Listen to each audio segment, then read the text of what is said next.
On one bright and sunny morning, Johnny and Joey decide to start a business. They both had their own great ideas, so they went their own separate ways.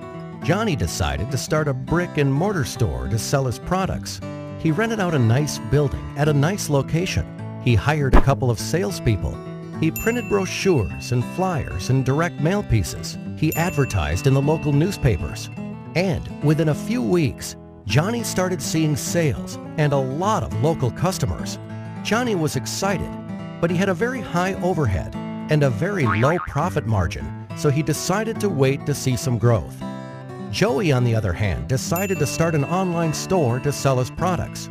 Joey got a nice-looking website with a nice little name. He hired a content writer. He invested in online marketing and got some help with SEO and email marketing. He advertised on different websites and signed up for pay-per-click advertising.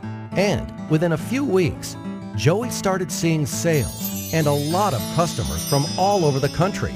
Joey was excited since he had very low overhead and a very high profit margin, and he could not wait to see some growth. A year passes by.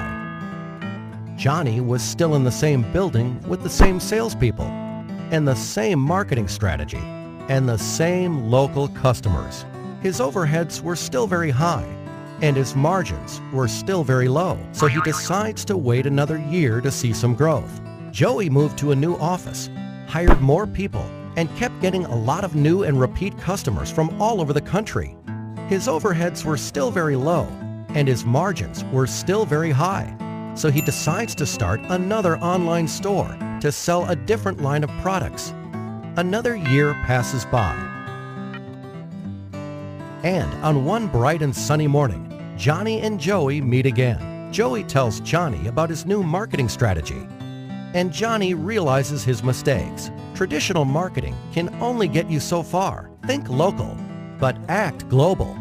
So this time, Johnny went back and fired his rusty salespeople and fired the old school ad agencies that did the brochures, flyers, and newspaper advertising for him. He hired a good web company and outsourced all his online marketing to them. And within a few weeks, Johnny was again a happy man to see increased profits and lower overheads. And needless to say, he was very thankful to Joey for pointing him in the right direction. Welcome to Comnes, your one-stop shop for all your web and online marketing needs.